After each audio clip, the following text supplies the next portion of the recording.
$8 billion. $8 billion would make Ross Ulbricht the richest person in cryptocurrency by a long shot. If you wanted to know just that, you can click off the video by now, but if you dare stay, you will learn about how a 27-year-old college student created the largest online illicit drug marketplace and how he amassed a 144,000 BTC fortune in the process.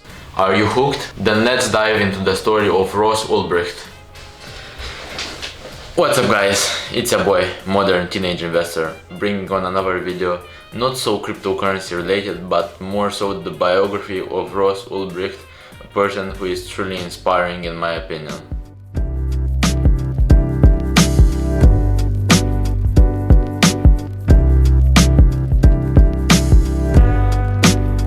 So who even is Ross Ulbricht? Ulbricht attended the University of Texas at Dallas on a full academic scholarship and graduated in 2006 with a bachelor's degree in physics. Ulbricht returned to Texas with the desire of being an entrepreneur. His early attempts were unsuccessful and he moved between several jobs. He tried his hand at day trading and developing video games, as well as founding a company to sell books online. So quite an ordinary guy, you might think. At this point you might be wondering, what did he do to get sentenced to life in prison? It was during this period of time that Ross developed the idea of creating a marketplace using the Tor encryption browser and Bitcoin. His idea came to life when he created the Silk Road in 2011, calling himself Dread Pirate Roberts online.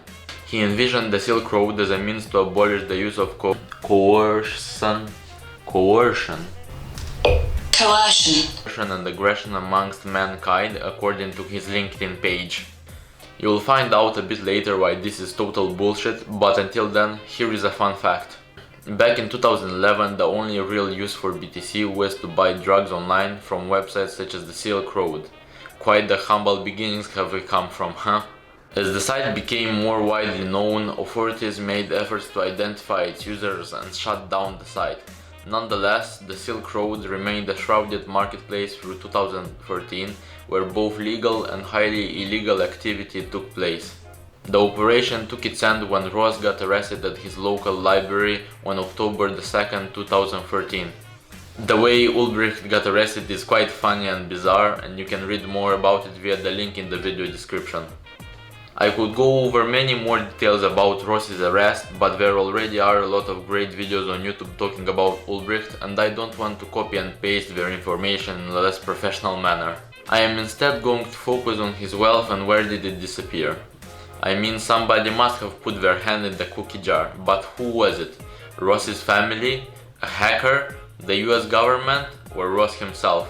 If you guessed Papa Pal, congratulations, because you are 1000% right. Alongside the rest of Ross, they seized all his beloved Satoshis, 144,346 to be more precise. Even though 144,000 BTC seems like a fortune, there is some evidence suggesting that Ross had as much as 600,000 BTC in his personal wallet, which would put his net worth at about $32.7 billion at the time of the recording of this video. Yeah, I also thought that 0.01 BTC was a lot. On the day of his arrest on October 2013, the 144,000 BTC were worth about $17.3 million, or about 121 bucks per BTC. Do you know what isn't worth $121 though? The like button, so don't mind pausing the video to give it a tap. Okay, thank you for doing none of that. But what was his fortune worth at its highest peak?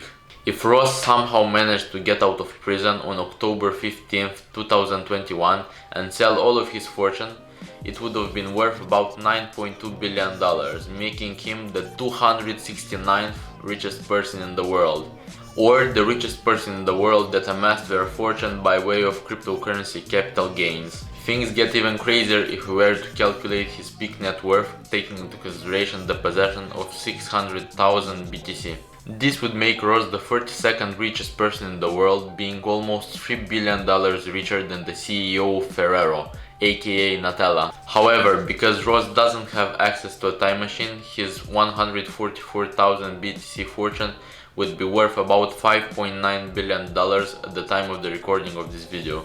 Still impressive if you ask me. Do you know what isn't impressive though? The US government. The guy's paper handed back in 2014 when they sold 30k BTC to Tim Draper for just $19 million. The same 30k BTC would be worth $1.2 billion right now. And while the US government got a quick and easy $19 million, Tim got a 65 times return on his initial investment. What happened to the rest of the coins, you might ask? In November 2020, another 69,000 of Ross's bitcoins were seized by the US Department of Justice. Yeah, I know, what a coincidence. Those 69,000 BTC were stolen by a hacker from Ross in 2012 and 2013. The government hasn't yet auctioned the coins, which have a market value of $2.7 billion. The remaining 45,000 BTC remain unfound, many people suggesting that they were stolen by hackers or that they are sitting in wallets that haven't been yet discovered. Well, what happened to Ross, you might wonder? Alongside the rise in popularity of the cryptocurrency space and BTC, many signed a petition to free Ross, claiming that he is innocent and that the severity of his conviction was unjustified. However, this is where things start to get dark. Not too long before his arrest, Ulbricht was getting blackmailed by a former employee requesting $500,000 for his silence. The FBI released chat logs that allegedly took place between Ulbricht and the man he was looking to hire to kill the former employee. During the conversation, Ulbricht tried to haggle the price down from $150,000 to $80,000, claiming that he had hits done in the past for this price. In his own words, "Don't want to be a pain here, but the price seems high. Not long ago I had a clean hit done for $80,000. Are the prices you quoted the best you can do?" Yeah, kind of creepy, I know. This is why I'm not going to go more in depth on this story, because come on, this low-key is a PG-13 channel. I don't want my non-existent monetization taken away.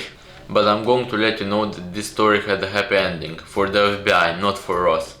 The alleged hitman that Ross was looking to hire was actually an undercover FBI agent, and no one got hurt.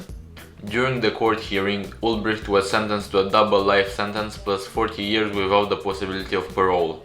It is up to you to decide if Ross was innocent or guilty, but if you want to find out more about his complex personality, you can read up on the book American Kingpin by Nick Bilton. It personally inspired me to make this video. Link in the video description. If you made it to the end of the video, I confirm that you are very cool. Here is a medal confirming that you are a true fan.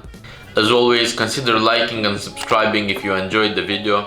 Thank you so much for watching. This was Modern Teenage Investor. Peace out.